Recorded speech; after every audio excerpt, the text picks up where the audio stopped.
If there was a huge reason why a lot of salespeople are not able to close deals, what would it be? I'm Sylvan Bell. I'm coming to you live from Sacramento, California on a perfect day to talk about sales and a perfect day to talk about closing. Now, I see this frequently. I make notes about every sales training that I do and a lot of the people that I work with, and I see these common threads and I see these common issues. And a lot of salespeople are lazy. A lot of salespeople create their own self-sabotage. And here's the thing. A lot of salespeople aren't flexible enough. They have to have things go exactly their way. And you know what? If you're new at sales and you're just getting started, you need to get some training wheels underneath you. That's one thing. But for someone who's a veteran, who's been out in the field for a while, and somebody who struggles with this, they're one-dimensional, meaning like they can't do anything anywhere else. They've got like a home base. They've got like a story that they always run to. They've got a place that they've always got to sit. They've always got something that's going on. Now, in the world of sales, it's not a sales call, it's a performance. And a performance, you're going to be tired. So I remember there was a lot of times where I would go and I was doing home sales and someone would say, hey, I don't want to sit down with you at this table, right? Because they thought like if we were going to sit at the table, they were going to do business. Well, they're going to do business anyway. So I'd have to sit down with them at the couch. There was times where I had to do sales over the hood of my truck. There was times where I did sales on my tailgate. There was times where I sat on the front porch on a swing and closed deals, right? So what I'm getting at is I see a lot of salespeople go like, this is my game plan, and this is the only way that I can sell, and this is the only thing that I'm going to do, and I'm not going to be flexible because I'm going to be the person that's in charge, and I'm going to run the call, and I'm going to take friendly control, and nobody else can change my mind.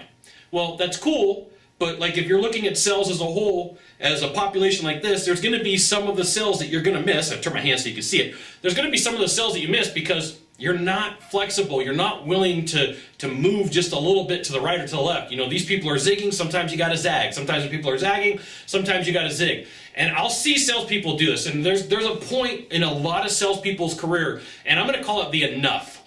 I've made enough money this month. I've made enough money this year. I've made enough money this week. I've made enough money today. So like if you rolled it out in the order of operations, I've made enough money today, this week, this month, this year. Forgot this quarter, okay? And so like sometimes salespeople will be like, you know what? I don't want to deal with that person. I'm just not going to be flexible. This is really what it comes down to. I don't want to deal with that person. I'm not going to be flexible. I don't like them. I don't want to do business the way that they want to do it. Well, you know what? Someone's going to come behind you and they're going to take that deal, and you spend the amount of time in the call anyway. If you have a sunken cost, right? So like if you go into an economics class, they talk about sunk cost. So if you buy a car and the car's 50 grand, you spend 50 grand, that's a sunk cost. You've sunk the money in, now you got to do something with it, okay? You have a sunk cost of time that you've spent on a prospect. So, if you've been there for 2 hours, what's another 10 minutes? If you've been there for an hour and a half, or you've talked to them for an hour and a half, what's another 15 minutes? Well, salespeople get caught up in like, well, I need to go chase the new shiny thing. I need to go get after the new prospect that's sitting over here who could be spending money. Now I'm going to go spend another hour and a half or 2 hours with them.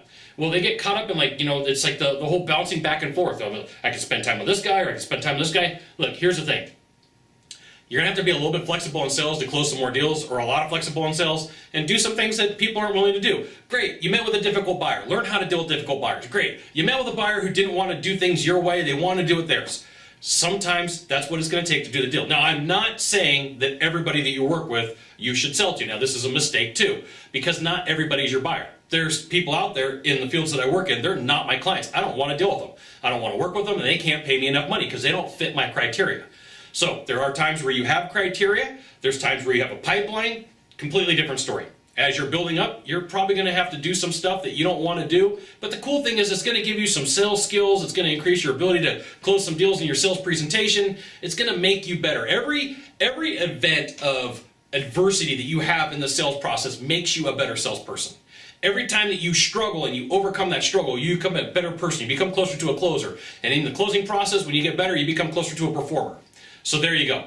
You've got one thing to do here. There's a subscribe button on the side right here or down in the box. Hit the button subscribe, and every time that new content comes out, you will get an update, and you'll know that new stuff's out so you can check it out. Thanks for dropping by. We'll see you soon. Aloha.